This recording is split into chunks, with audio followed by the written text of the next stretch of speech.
tool we use most often in trail maintenance is the long-handled pruning shears. I have two examples here, one regular type, the other with a gear-driven assist in the mechanism.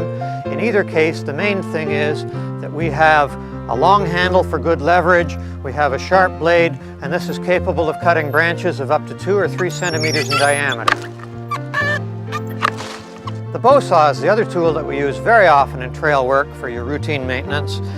This is a fairly large one, and yet it's still light and easy to carry on the trail, and it's capable of cutting logs up to the size of the distance from the blade to the back of the saw.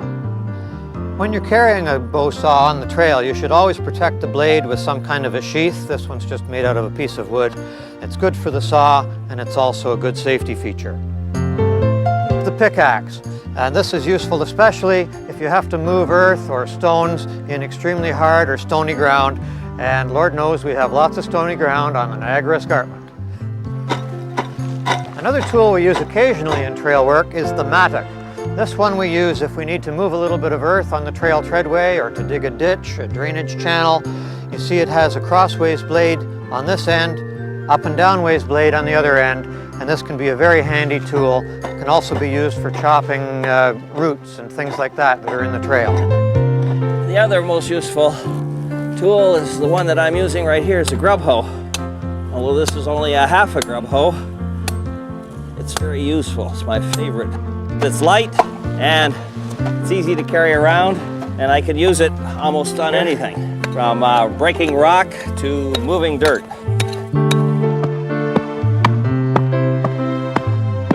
This is called the McLeod grub hoe. It comes to us from the United States, where it's used extensively in forest firefighting. As you can see, it's like a very heavy-duty rake along the one side with these big teeth, and on the other side, it's like a hoe. It has a very sharp-edged blade, which is good for cutting into sod, moving a little bit of earth, or cutting small tree roots. This can be used really effectively in shaping the treadway, where we've done things like step construction and side logging. The leaf rake. Of course, everyone is familiar with this. A lot of our trail workers like to use a rake of this type to finish off the trail, especially in new construction where they want to establish a visible treadway. So the hikers coming along for the first time will see the path and walk in the right place.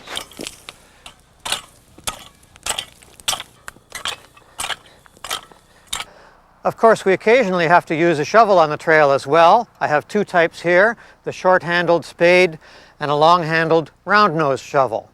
The round-nosed shovel we would most likely use if we were digging a hole to put in a post for a blaze, something like that. The short-handled one more likely would be used in smoothing the treadway of the trail.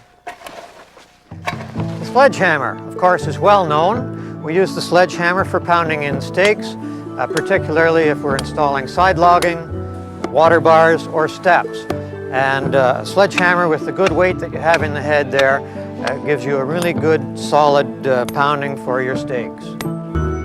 The axe is a tool that some people like to use in trail work, but it's not recommended by the Bruce Trail Association.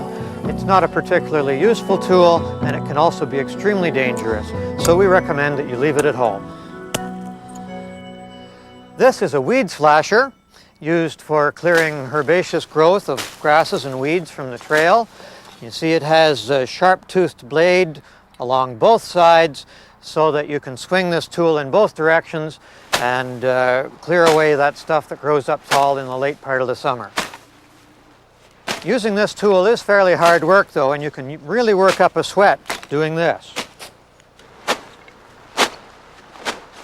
Here's the weed eater or string trimmer type of equipment. A power tool that can be extremely useful if you have a lot of clearing of herbaceous growth to do. This particular one happens to be equipped with plastic blades rather than string. The way this works, of course, is that the black hub rotates and the white plastic blades rotate out around it and cut off anything that they encounter in their path. This, of course, means that safety is a very important consideration with this tool. You can also get them with a steel blade for clearing heavier brush and woody plants in particular. Bruce Trail Association policy for operating power equipment requires the wearing of safety equipment. For the brush cutter, we want to have safety boots, long pants, and some form of ear and eye protection. This happens to be a chainsaw helmet, which has the full front face shield and the earmuffs at the side. And with this on, you're very well protected. Another piece of equipment that we occasionally use on the Bruce Trail, the chainsaw. This one is not for everybody. In fact, you're only allowed to use it if you have proper training according to Bruce Trail policy. But when you have a really big log that has to be cut out of the way, this is what you need. You must also be properly equipped with safety equipment, the helmet, face shield, ear protection, chainsaw chaps, safety boots, and chainsaw gloves.